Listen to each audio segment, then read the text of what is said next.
Good morning. Welcome to the garden on this chilly August morning that actually makes jeans feel necessary, which is always kind of an exciting day for me. I enjoy the summer, but the first feel of fall is just amazing. Realizing that we're short on time to get an August garden tour in, so I thought today is the day. The light's getting a little bit too bright, but that's okay. That's the way things work, right? All right. I think I'm going to start here. This is our cattle panel arch. This has dual purpose for us. In the winter, we cover this with greenhouse plastic and becomes like a high tunnel for our chickens, for our deep compost system.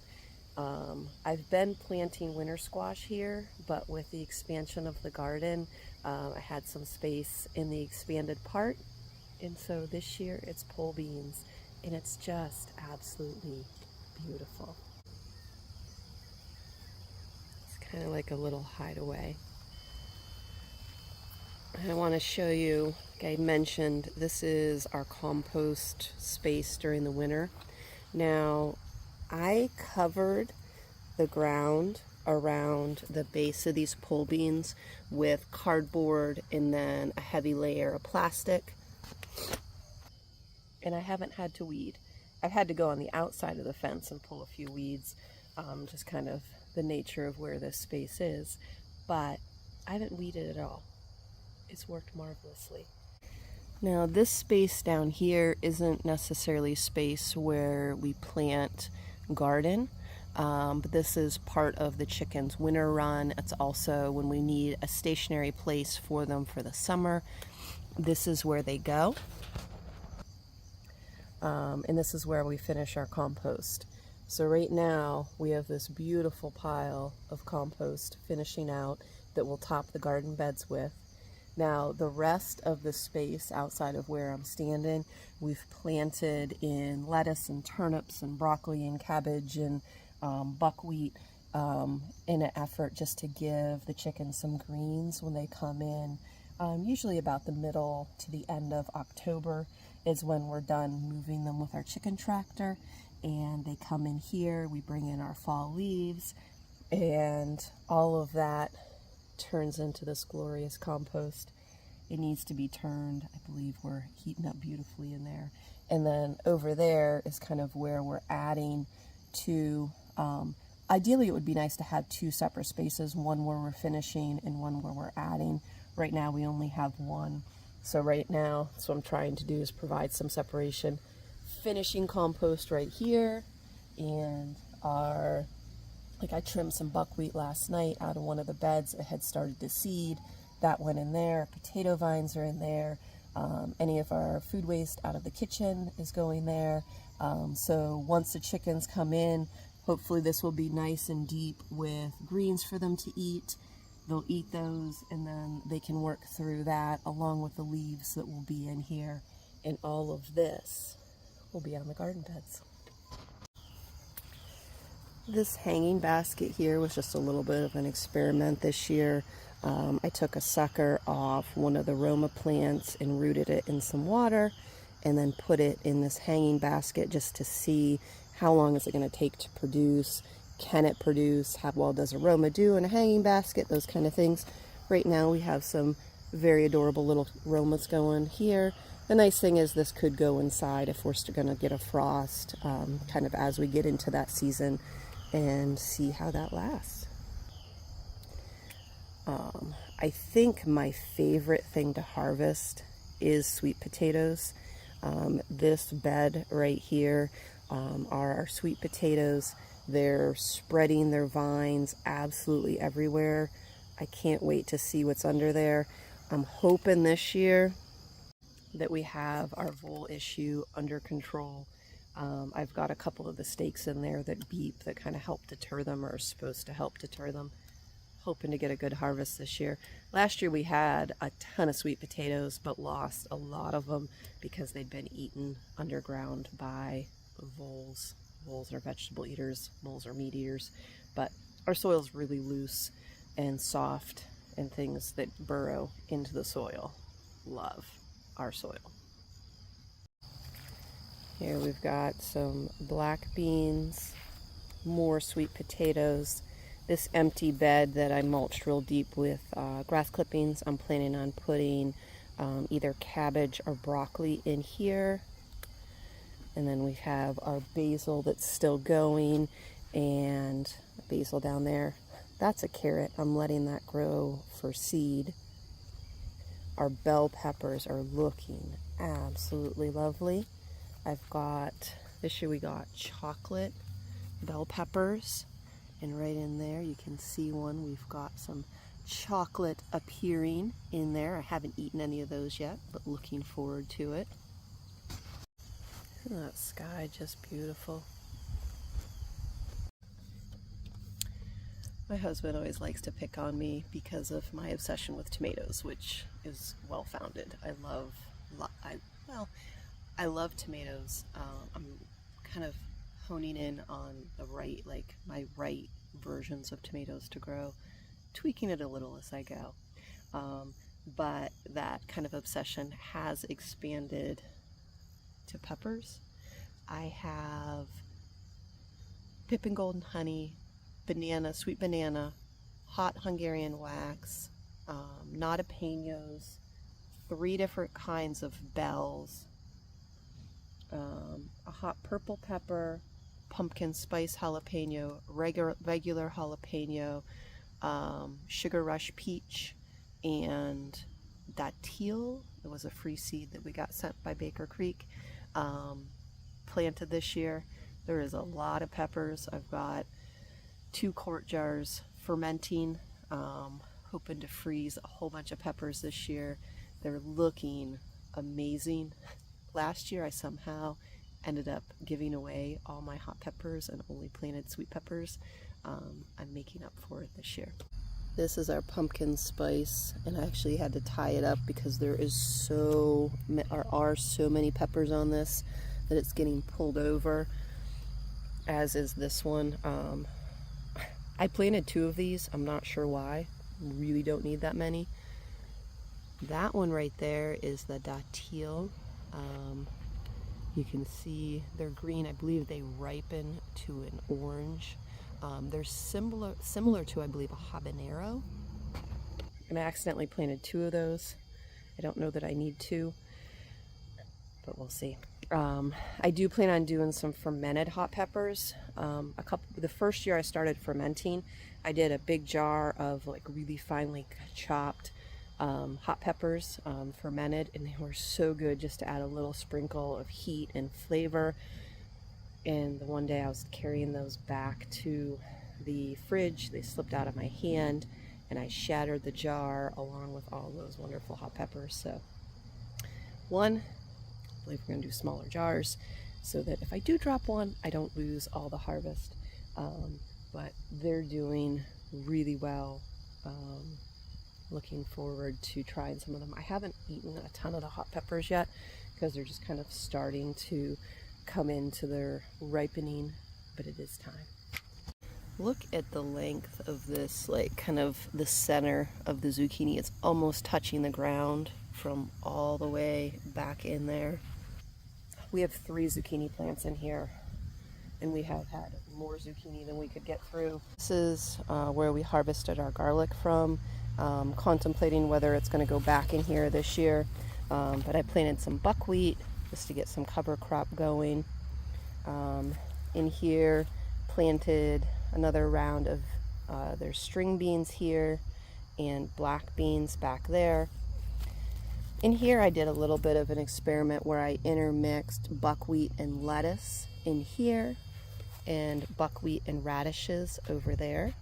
I just wanted to see if the shade of the buckwheat helped with kind of the heat that you still get in August, September while you're wanting to start your lettuce and radishes and that kind of thing. So that's the philosophy here, just seeing how that works and do they help each other out kind of. And then we planted another round of radishes kind of along that same line, but what I did is there's a group of radishes here, and then I did a line of buckwheat here, to kind of make a line of shade. And then here is going to be like salad greens. They germinated pretty well. Looking forward to seeing how that can do. I feel like I have the timing of my spring and summer garden down somewhat. I've been doing that longer. I'm newer to fall gardening. I feel less confident when to start, because there's definitely been times I've started things and they haven't had enough time to get going, so that I wasn't able to get a harvest. Or like I started some spinach in like little cells to transplant. It's already bolted. So the timing of the fall garden definitely have not mastered yet. Just last night in the center bed, now we've got basil, some cherry tomatoes, and a couple like pepper plants that I threw in late because I had some sitting on my table and just decided, what the heck, let's put those in the ground. But anyway, there was buckwheat in this bed, so just last night I came in and chopped it out. I leave the roots in the soil, and I came in and I planted peas. Now I do like to just kind of chop and drop when it comes to cover crop, but I let that go a little too far, and it had started developing seeds, so I didn't want to create a weed problem for myself. Now I'm hoping to have better luck here. This garden bed was bricks, just stacked bricks, and we had a lot of issue with potato bugs because they would just live in all the cracks and crevices of those bricks, and we would have trouble with seedling germination in this bed. We actually tried to plant peas here in the spring and they didn't do well. So I'm hoping the fact that I took those bricks out, replaced with the slab wood, I'm hoping that we have better luck with our peas this year. Fall peas is something I haven't yet had success with. I've planted them, they've grown. I haven't ever gotten the timing right that they've grown and got production. So that's been a challenge for me. Now, just little thing, these are radish seeds, they're seed pods. And I was saying to my husband as I was like cracking seeds out of them to plant radishes, I'm like, this is kind of a pain in the butt because there's only a few seeds in each pod. And he's like, well, what if you just planted the pod? I'm like, worth a try. This right here, I just put one of these pods in the ground. You can actually see that right there. And they germinated here as well, and there. They may be a little bit too crowded, but it's worth a shot because it's a lot easier just to pop one of these off and set it in the ground than it is to break it apart and pull out all the seeds, especially if you're doing a bunch of them. If you're only doing one or two, not a big deal, but we'll see how that works. This bed right here is my broccoli bed. I actually left them in because the plants were staying very healthy. So right now I have a bunch of seeds I can harvest from here, more broccoli than I could ever possibly plant. But I think I am going to cut these out for the fall and plant some Swiss chard and onions in here. Here is some of the fall garden ready to plant. But I started, last year I tried starting some onions from seed later and then planting them right around now to overwinter. That actually worked pretty well, even though I didn't do a real good job of mulching them, or as a good a job as I feel like I could have. So I think I'm going to be more intentional with that this year. I've got 3 pots of onions to plant. I'm going to plant them in that bed that I just showed you where the broccoli was, and get those established and then mulched real good, and see how we do overwintering onions for maybe an earlier harvest in the earlier summer, kind of working on the timing of things. This back here is the new part of our garden. It's done really well. I'm keeping track of like everything I harvest from this garden. I'm weighing, so I kind of have an idea of what the production is for this space. This was a no-till space. Last summer, all of this was grass, and we just used our chickens and mulching to get it kind of converted into garden space. So right here, we had planted potatoes. We got about 30 pounds of potatoes from that space, and now you can see those little guys there. I planted some buckwheat, again, just as cover crop, just to have something growing in the soil and holding it together. The center space here is all winter squash.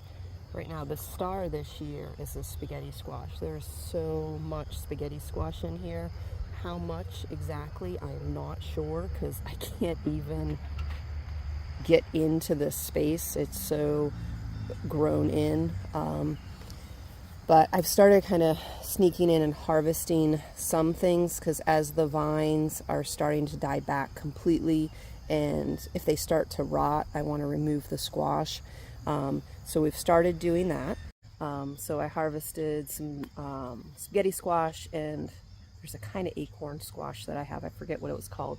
They ended up being pretty small. We got 5 of them. There may be more hiding in there. I'm not sure. But the sunflowers have been amazing. There's been so many goldfinches eating sunflower seeds in the all day long. It's been so much fun to watch. And then the other flowers you see in there, these purple flowers, and also those white flowers, like the little flowers there, those are radishes. I plant those to help draw in the beneficials, to help manage the pests that attack the winter squash. I think it helps. We'll see. But pretty soon we'll be going in there and clearing out. I do want to run the chickens back over this space, have them kind of add some manure to it, dig through and eat any larvae or anything like that that's in there, especially with all the pests that attack winter squash. Kind of let them clean out the garden for us after everything is done.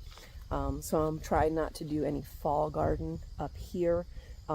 Also, this slants down. It's kind of a low spot in here, and then it's a little bit of an upward rise towards that side of the garden over there.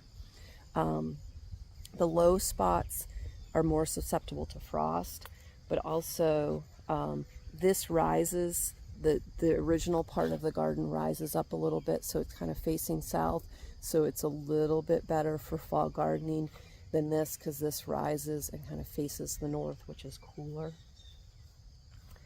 The tomatoes have been amazing this year. I think I've processed about 50 pounds of tomatoes so far, and there's more sitting on the counter, and there's more ripening out here. So this one, I'm actually a little unsure. I think it's a Paul Robeson, but if it is, I have 2 different kind of versions. One that just ripens red and one that's more of a burgundy. So I'm not sure what this end one is, but the Amish paste have been wonderful. They're looking great. Now we are getting some splitting and that kind of thing. It is, you know, kind of the season for that. This one here is our Amana Orange. This is the one I'm trying to decide if I'm going to continue to grow this kind. This has been saved seed for quite a while out of my garden, and it always seems to get sick very quickly. But it also is one of the first ones I get to harvest. I only have 2 this year. One that's not doing very well in the original part of the garden. This one's doing better, but I'm kind of questioning whether or not I continue with that seed choice or not. So this Roma got planted here by accident. I meant to only plant like the taller, the indeterminate tomato plants, the ones that continue to grow. It got mixed in with the others.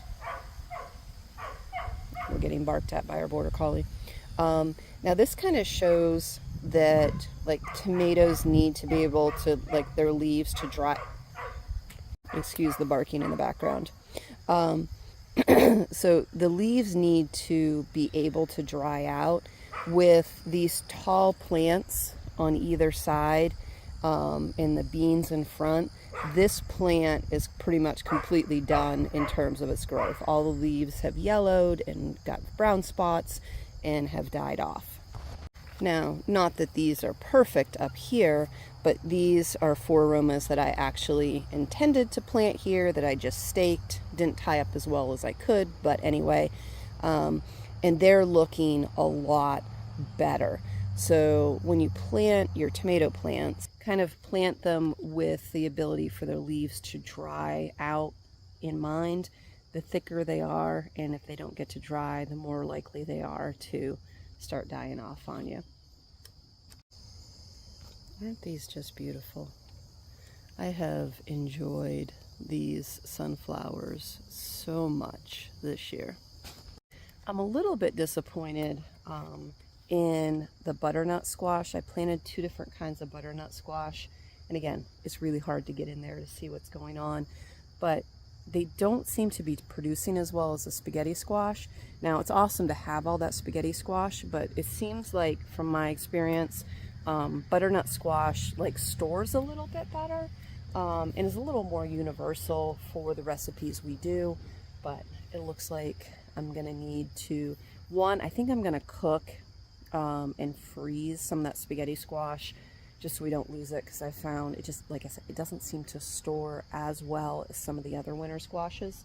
And I'm gonna have to use it in more recipes. That's all that is to it.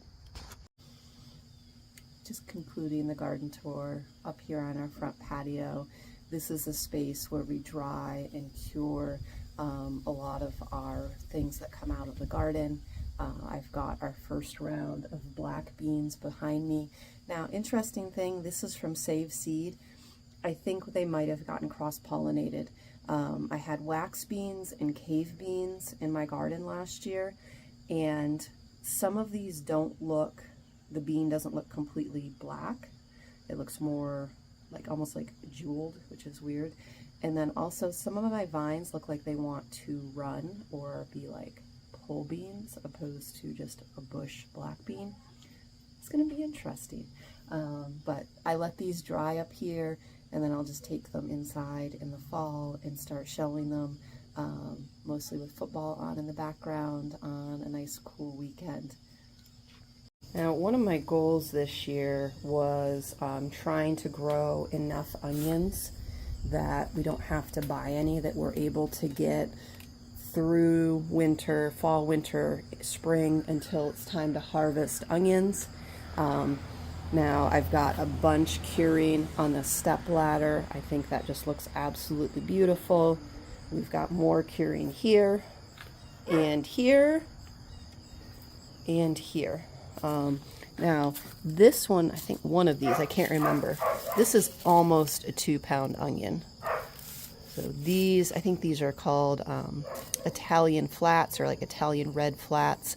They grew beautifully this year. If you hear barking in the background, that's our border collie Lucky. In the morning, he views it as his job of notifying us when somebody wakes up. My daughter might have woken up, or my husband ran out to the feed store to pick up some dog food. He might be notifying us of that. The garlic we cure up here. Now I've cut off the stalks. They're ready to go out in the compost, and it is time to pull those out and get those in the basement. That's kind of one of the items on the to-do list. We're curing some of our squash here, and then these are the little acorn type squash that I grew this year for the first year. The seeds in those are supposed to be like naked seeds that are easy to use for just like roasting and eating the seeds separately. So I wanted to try that this year. Thank you for joining me in this August garden tour. There's more to come, hoping for a successful fall garden that I can share with you this year. But if it's a flop, I'll share that with you as well. Hope you're having a great day wherever you are.